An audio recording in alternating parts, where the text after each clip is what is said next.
Hi, how you doing?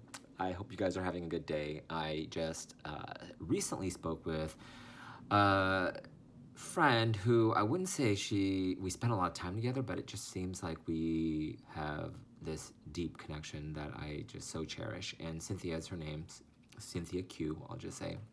Cynthia and I met, we were students during the Asian American Journalists Association's Unity TV project. It was called Unity 99 in Seattle, where we were pretend reporters and anchors and producers for one whole week during the AAJ, the Asian American Journalists Association's convention. And we hadn't spoken since 1999, and over 20 years. And recently she reached out to me. And it's funny because I've been having these interesting telepathic experiences even more lately, where I'll think about someone who I have not talked to or connected with or seen on social media for the longest time, and then they'll reach out to me or somehow we'll get connected. Something with the magical, mystical cosmos, I guess. And Cynthia was saying that she was turning the big 4-0 soon, and how nail biting that was. And especially, we were talking about how with COVID, life seems like it just went and stopped, right? And I liken COVID, I call it the pandemic's pause.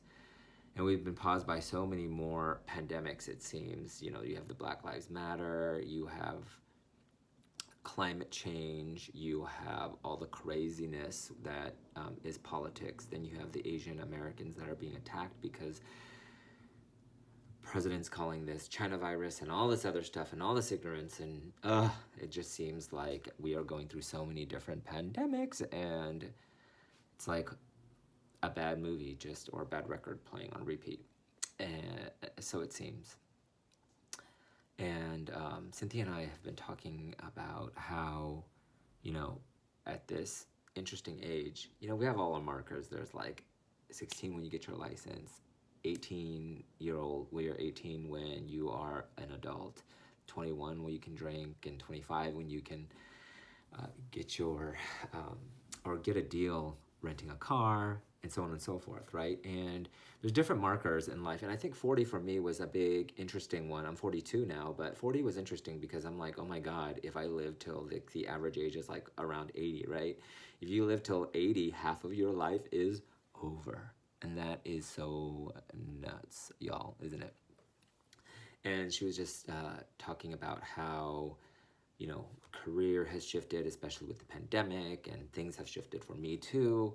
But I feel like those shifts have also brought on gifts, and it might not seem like the gift. The dark times may not seem uh, like it's amazing or it's here to teach you something, but every single dark thing I've been through, including losing 4 family members in a year's time, my brother-in-law's suicide a few years ago, like, I do see certain silver linings in everything. And that sounds so strange, but I think death has taught me so much more. But in a nutshell, death has taught me how to live life to the fullest. And Cynthia and I were just talking about how, we had these big dreams about doing all these big things, and we did accomplish, I mean, like a lot of them, or for me, I feel like I've accomplished pretty much almost all of the checkoff lists, including like being a TV reporter in a big market, hosting a show on PBS. I always wanted to run scripts to LeVar Burton, reading Rainbow, I can do anything.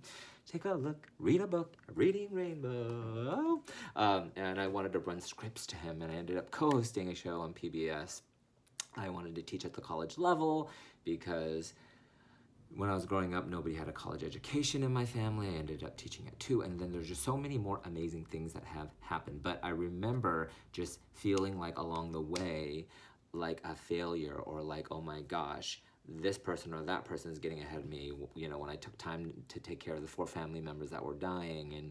But the reality is that, and Cynthia and I were talking about how, like, even with COVID now, like the dreams or the things we've worked on seem like there's been a break, right? It feels like this crazy treadmill or whatever kind of vehicle you're on that was on this centripetal force has just been like screeched to a halt.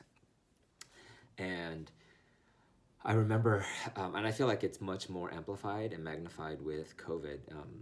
And I remember being 40 and talking to my lawyer for my nonprofit Go Inspire Go, and Robert and I were having coffee and at a cafe in downtown San Francisco, and I remember telling him, "Ugh, I feel like I should have done so much more by this time, and shoulda, woulda, coulda, right?"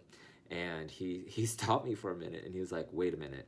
He was like, "You have done more in your 40 years than many people do in their 80 years, or in their 160 years if you could live that long." And then he reminded me that, the nonprofit that I started, where I highlighted everyday heroes to inspire the hero in you to help other people. It's called Go Inspire Go. We've helped, my team and I of amazing volunteers have helped a 5-year-old girl enable the food bank through her letter writing campaign and aluminum can drive not feed, but she enabled the food bank to give out over 200,000 meals. And that's just one of the things. We did a story about Dr. Holt, which is a champion of LGBTQ rights, and spreads his amazing story of his triumphs and tribulations about being gay, and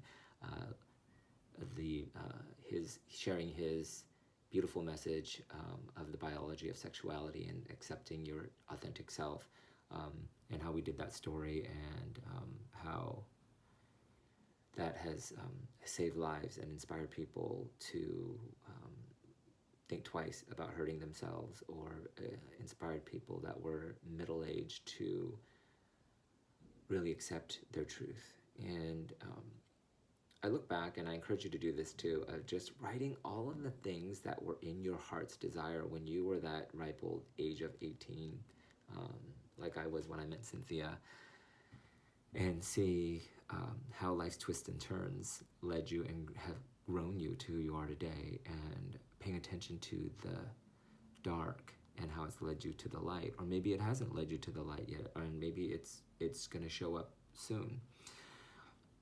But we were just talking about how, Cynthia and I were just talking about how, life is just so interesting, how so many of us feel like we should have been further along, even though many of the people that I've spoken with, and including myself, reflecting back on my life, I've experienced and achieved so much.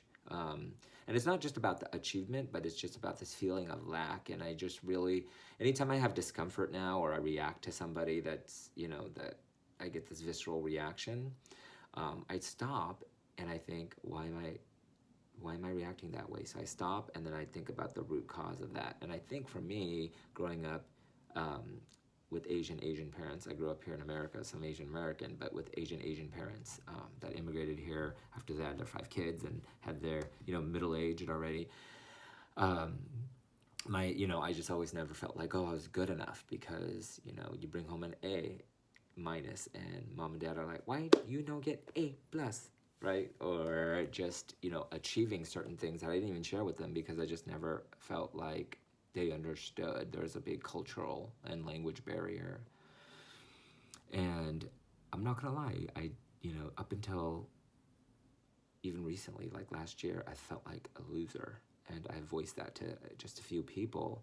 And I've kept it quiet because, if you were to like Google my name or see my accomplishments, and you see all the stuff with, certain, platforms like Forbes featuring my immigrant story and my passion work, or seeing my professional stuff, I still felt like, gosh, I should have been so much, or should be so much more further ahead. And I just realized in this pandemic's pause that there is no, in life, there is no race. It's you continuing to learn more and about yourself, personally, professionally and spiritually, and being better and doing better as a person. No matter how much money you have in the bank account, or how little you have in the bank account, or whatever title you have or you don't have, or any title or freedoms that you're grieving over of losing because of the pandemic's pause, or because of getting sick, or because of an accident or whatever, I just urge you to pause for a minute and celebrate yourself. Not only just the accomplishments, but celebrate what you've been through. You, me, we have done hard things, and there's going to be more hard things. But while we can't really control the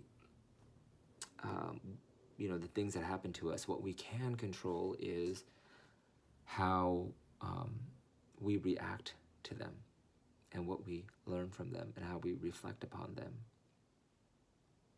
And I know for sure that Cynthia and I are not losers, and we've accomplished a lot. And even if we didn't accomplish half of what we have accomplished, we are enough, and you are enough. So my message today is that breathe more fully. Don't let the worry, don't let the loss of whatever it is strip away your self-worth and who you truly are, this magnificent, awesome, amazing being. And I encourage you to know that you're trying your best, I am trying my best, and that you're not alone in this journey, that there is so much hope. And there's one of my favorite quotes that it says, weeping may endure for a night, but joy comes in the morning. And I know Mariah Carey used it for one of her songs too. That's where I was first introduced by it, to that quote. And it's so true, because whatever you're weeping over and around, just know that it doesn't last forever. And know that good things are just around the corner. And God is giving you time to rest and be. And that is true freedom. So forget the who, would have, I would have, should have, could have, or who I could have been. Just know that you are magnificent and awesome, and your story is still being written. So just a reminder to keep going and love on yourself. Love you.